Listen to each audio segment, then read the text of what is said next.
Salut Yuri. Dans une de tes vidéos sur la question de faire un bon choix, tu dis en substance qu'en fait, une multitude de choix se font à chaque petit instant. Tu dis aussi que peu importe les grands choix ou décisions, c'est l'état d'esprit qui compte et qui aura une influence ultimement. Beaucoup d'enseignants parlent aussi de ce fameux état d'esprit d'accueil et de confiance. Cependant, tous en parlent comme si nous avions un contrôle sur cette confiance ou sur l'état d'esprit dans lequel nous sommes.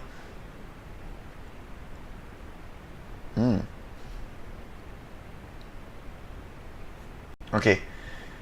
Qu'en penses-tu? Est-il illusoire de tenter de modifier notre état de conscience ou notre capacité d'accueil et de confiance?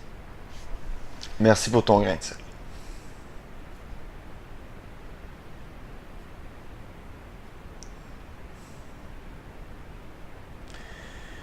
C'est tout à fait possible et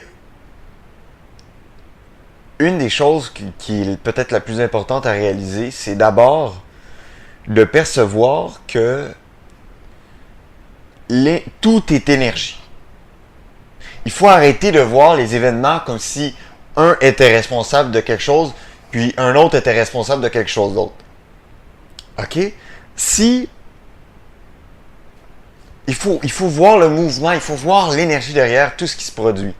OK? Même si mes gestes ici semblent calculés, même si je suis conscient d'être en train de les produire, ce n'est pas des gestes qui sont permis si l'énergie n'était pas là pour supporter ces gestes-là. De la même manière quand il y a des orages et qu'il y a un éclair qui arrive,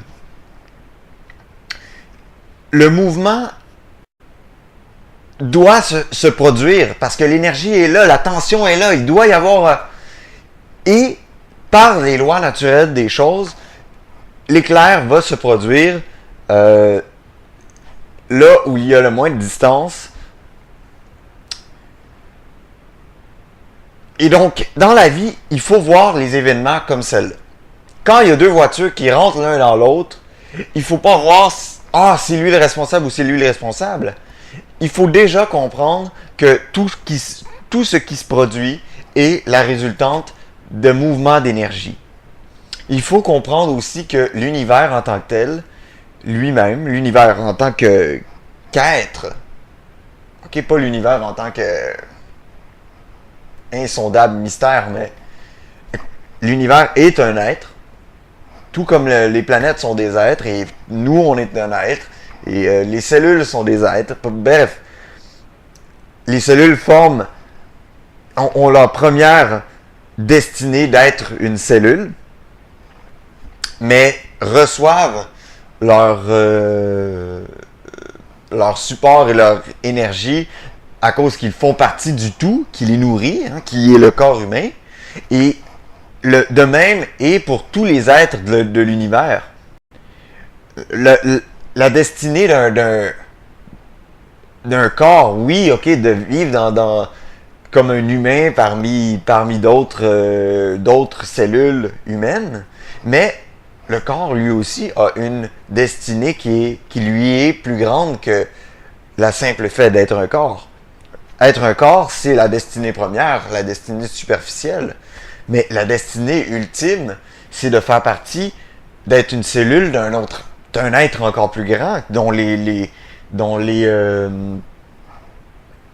mesures nous sont très mystérieuses. Mais bon, où est-ce qu'on en est? Oui, tout est un état d'énergie, tout est en flot. Vous regardez la nature, vous regardez n'importe quoi, c'est pas compliqué. Vous regardez n'importe quoi, vous regardez les gens qui se promènent, le vent qui se promène, les flots d'eau sur la planète, ou de sève ou de sang dans le corps. Même si vous mettiez un être humain et puis vous étiez capable de voir tout ce qui change dans le corps humain, c'est-à-dire les cellules qui meurent de seconde en seconde, les os qui changent, le corps qui vieillit, eh bien, on verrait, si on était capable de mettre la vie d'un corps à fast-forward, on verrait dans le fond comme un invisible flot qui passe à travers le corps, qui emporte des cellules, qui en apporte des nouvelles. C'est un flot infini. Même si on regarde la trajectoire de la nourriture ou l'osmose avec l'eau dans le corps, tout est en flot. OK? Puis on l'a vu, quand quelque chose ne bouge pas, il stagne. De l'eau stagnante, tout le monde a déjà vu ça. Puis même l'eau stagnante a réussi à devenir un marécage qui, elle, devient un centre de filtration pour l'eau qui passe. Et c'est bénéfique pour les animaux. Donc, où en étions-nous? L'état d'esprit. C'est important de comprendre que c'est le but de cet état d'esprit-là dont on parle. C'est pas un état d'esprit, c'est pas une émotion en tant que telle. Il y a des émotions qui peuvent venir, mais c'est d'être dans un esprit de flow. C'est de comprendre que la vie est un flow à tous les niveaux. C'est de comprendre que ce qui nous est donné, ce qu'on reçoit, c'est là pour être partagé.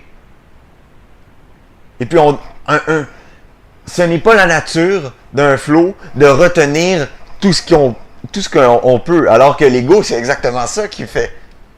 Tout ce qui s'en va, ce qu'il voit passer, il essaie de retenir ça et ça. Ma vie est en train de débouler, il n'y a plus rien qui tient.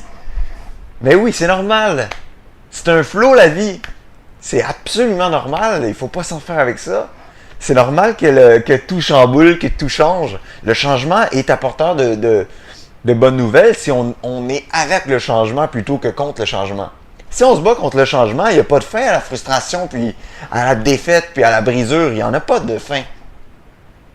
Mais si on comprend que tout est en mouvement et que tout est un flow, et qu'on est capable d'avoir cette attitude-là de recul et d'aller au moins de ne pas résister à ce flow, et si on peut d'y participer en partageant notre amour, en donnant notre attention, en aidant notre prochain, en supportant les autres dans toute l'abondance qui passe à travers notre vie, eh bien c'est là que on devient un centre de flow très puissant, et que cette force-là vient nous supporter en toutes choses.